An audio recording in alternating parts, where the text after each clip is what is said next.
Hello everyone. इस video में हम लोग मैकेनिकल प्रॉपर्टी ऑफ फ्लूइड से एक इम्पॉर्टेंट क्वेश्चन है जो कि अभी तक बोर्ड में आया नहीं है, इसलिए इसका चांसेस है कि ये बोर्ड में आ सकता है। ये क्वेश्चन आपको 3 मार्क के लिए बोर्ड में आएगा। क्वेश्चन का नाम है स्टेट इक्वेशन ऑफ कंटिन्यूटी। ठीक है, तो इसमें आपको पहले स्टेटमेंट लिखना है विथ ये फॉर्मूला, तो ये आपको 1 मार्क के लिए हो जाएगा और 2 मार्क के लिए पूरा डेरिवेशन हो जाएगा।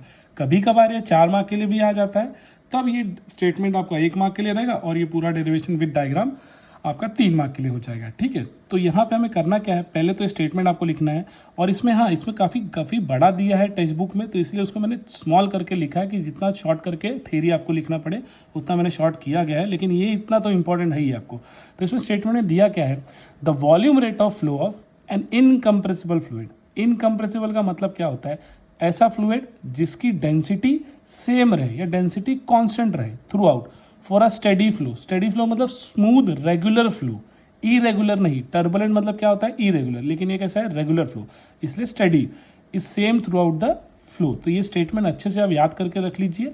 तो इसका इस हिसाब से क्या होता है, जो एरिया इंटू वेलोसिटी होता है या वॉल्यूम रेट भी इसको हम बोलते हैं किसी भी फ्लूइड का, क्या होता है, वो थ्रू आउट कॉन्स्टेंट होता है। फ्लूइड कैसा होना चाहिए, इनकम्प्रेसिबल फ्लूइड।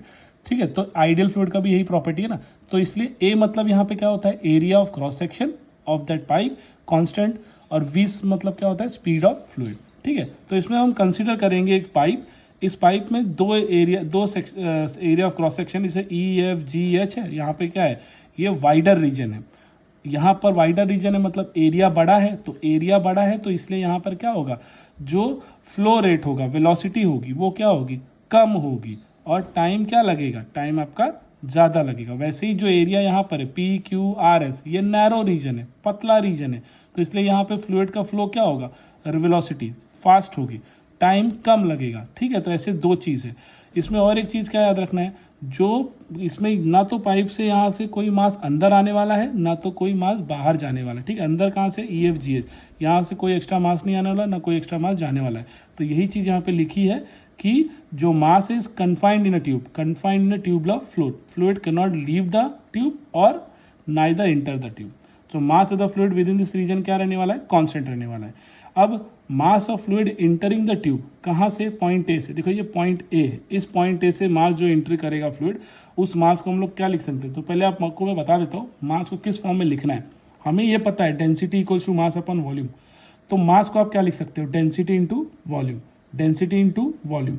और वॉल्यूम का हम क्या लिख सकते हैं, एरिया इंटू हाइट या एरिया इंटू डिस्टेंस। यहाँ के केस में डिस्टेंस होगा, एरिया इंटू डिस्टेंस। अब डिस्टेंस को हमें ऐसे भी लिख सकते हैं कि वेलोसिटी क्या होती है, डिस्टेंस अपॉन टाइम। तो डिस्टेंस को क्या लिख सकते हो, वेलोसिटी इंटू टाइम। डिस्टेंस क्या लिख सकते हो, वेलोसिटी इंटू टाइम। ठीक है, तो यहाँ पे टाइम चेंज ही होने वाला है, तो इसलिए हम लोगों ने क्या लिख लिया, डी को velocity into change in time, velocity into change in time. ये चीज़ एग्जाम में दिखानी नहीं है, लेकिन आप इसको समझ के रखो कि क्या हुआ डायरेक्टली, टेक्स्ट बुक में डायरेक्टली यहाँ दे दिया है। ठीक है, तो मास क्या हो जाएगा, density area velocity into distance. तो ए पॉइंट के लिए क्या हो गया, हमने एरिया ले लिया A1 वाइडर रीजन के लिए, वेलोसिटी ले ली V1 जो कि रेट कम है वेलोसिटी का, और डेल्टा टी मतलब टाइम।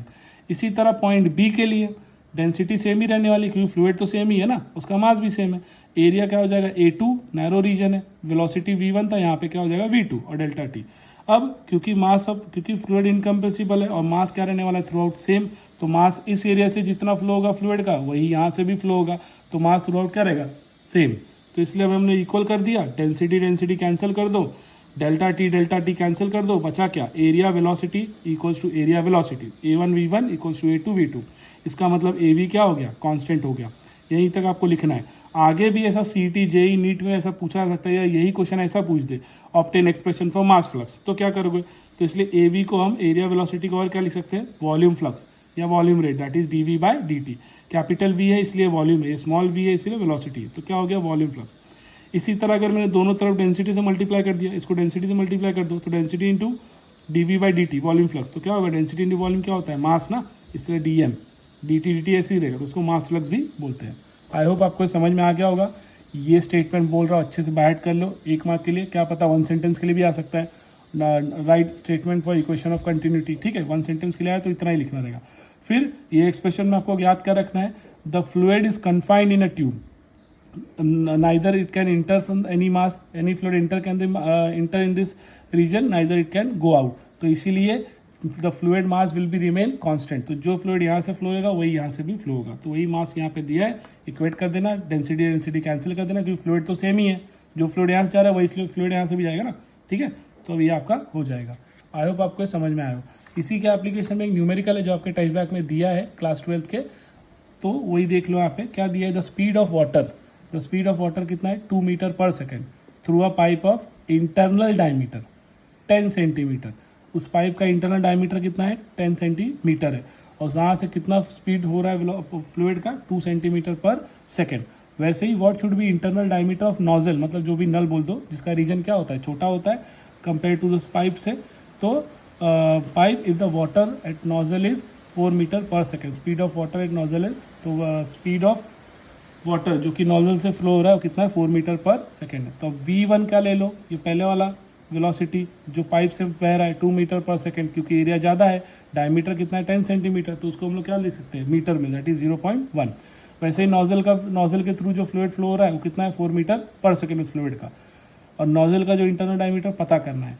याद रखो नोजल मतलब पतला, यहाँ पे डायमीटर जो इसका पाइप का दिया वो मोटा रहेगा, ठीक है। तो एरिया अभी इक्वेशन ऑफ कंटिन्यूटी देखा हमने, A1 V1 equals to A2 V2, area velocity constant रहता है। अब एरिया को हम लोग क्या लिख सकते हैं पाई आर स्क्वायर, आर को लेकिन क्या लिख सकते हैं डायमीटर बाई 2 भी लिखते हैं ना रेडियस को, इसलिए रेडियस स्क्वायर है आर स्क्वायर है, इसलिए D/2 का स्क्वायर, तो D/2 का स्क्वायर मतलब D²/4, तो यहाँ पर भी D²/4, ठीक है। दोनों का पाइप का डायमीटर अलग अलग है ना। पाई और पाई कैंसल, V1 दिया ही है 2 मीटर पर सेकेंड, V2 दिया ही है 4 मीटर पर सेकेंड, मैंने पाई कैंसिल कर दिया, ये 4 भी कैंसिल कर दिया, ये 2 इस 4 से कट कर दो तो 4 कितना बचेगा 2 ही, और D1 की वैल्यू कितनी दी है 0.1, तो 0.1 का स्क्वायर।